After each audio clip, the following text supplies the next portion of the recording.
Coucou! Aujourd'hui, je crée un nouveau format que je vais appeler Mystory, dans lequel en fait on va analyser des histoires étranges qui se sont réellement produites dans la vraie vie et qui n'ont pas encore trouvé d'explication. Alors oui, je porte des lunettes. Bref, trêve de bavardage, on attaque tout de suite la vidéo.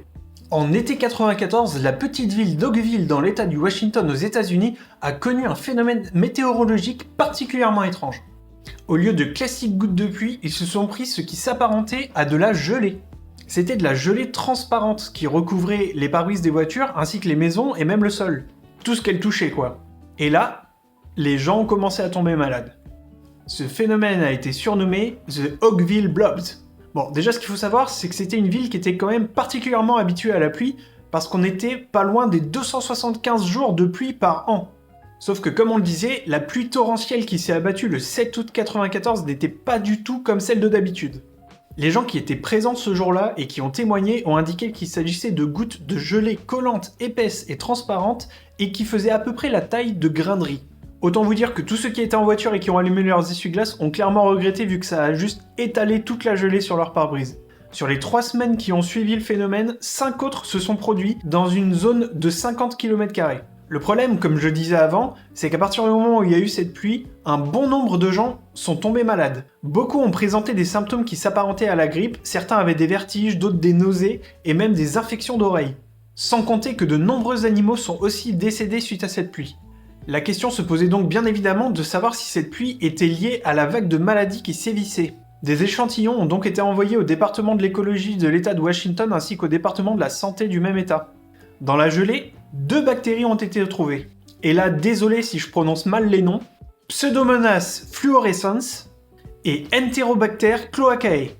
La bactérie E. cloacae est connue pour attaquer le système digestif humain, mais seulement s'il est introduit à l'intérieur du corps. Dans un article du New York Times paru le 20 août 1994, le scientifique Mike Osweiler a indiqué avoir trouvé en plus des 2 bactéries un certain nombre de cellules de taille différente non identifiées. Alors la question, elle se pose évidemment de savoir qu'étaient ces blobs. Il y a donc de nombreuses théories pour expliquer ce phénomène. La première à laquelle croient pas mal de personnes serait qu'il s'agit de morceaux de méduses qui auraient été largués sous forme de nuages par l'US Air Force américaine. En effet, au même moment, des tests de largage étaient effectués au-dessus du Pacifique, mais en fait c'était à plus de 100 km de là, donc quasiment impossible que ce soit ça. Une autre théorie serait que ce soit les déchets des toilettes d'un avion. Sauf que l'administration fédérale américaine de l'aviation a indiqué que ces déchets seraient bleus et non transparents, puisque le produit utilisé pour tirer la chasse est bleu, comme dans les trains. Une autre théorie beaucoup plus farfelue serait que les blobs ne soient pas tombés du ciel, mais sortis du sol, ce qui n'expliquerait de toute façon pas ce que c'était, et qui remettrait en doute un bon nombre de témoignages, voire tous. Ce qu'il faut savoir, c'est que depuis le XIVe siècle, il y a un certain nombre de rapports qui indiquent les mêmes phénomènes. Et pas seulement à Oakville, un peu partout dans le monde. Il y a plusieurs noms qui ont été donnés, gelée d'étoiles, gelée astrale, astromyxine, et certaines légendes racontent qu'en fait, ces blobs tomberaient lors de pluies de météorites, ce qui n'expliquerait de toute façon toujours pas leur composition. Un certain nombre de ces rapports ont trouvé des explications suite à des vérifications. On avait notamment les œufs de grenouille qui auraient pu être emportés par une tornade par exemple et qui seraient retombés ensuite. On a aussi les cristaux de sodium polyacrylate qui ont le même principe, mais comment expliquer qu'ils soient tombés de là?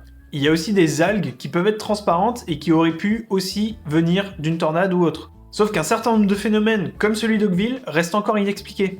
En 2013, à Somerset en Angleterre, un même cas s'est produit. Un test ADN a donc été effectué par le musée d'histoire naturelle, mais aucune conclusion n'a encore été fournie à ce jour.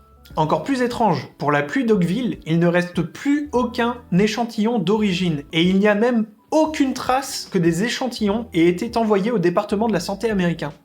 Trouver un lien entre ces blobs et la vague de maladies qui est apparue dans la ville à ce moment-là semble donc quasiment impossible. Aujourd'hui, on n'a donc encore aucune explication sur ce qu'étaient ces blobs et d'où ils venaient. Voilà, j'espère que ce mystère vous aura plu, et j'espère aussi qu'un jour on connaîtra l'origine de ces blobs. Bref, moi je vous dis à bientôt, peut-être pour une prochaine Mystory. Dites-moi dans les commentaires si ça vous a plu, et surtout n'hésitez pas à vous abonner pour me suivre, et ne ratez aucune de mes vidéos. Je vous dis à bientôt pour je ne sais quoi, je ne sais quand, c'était NCA, ciao!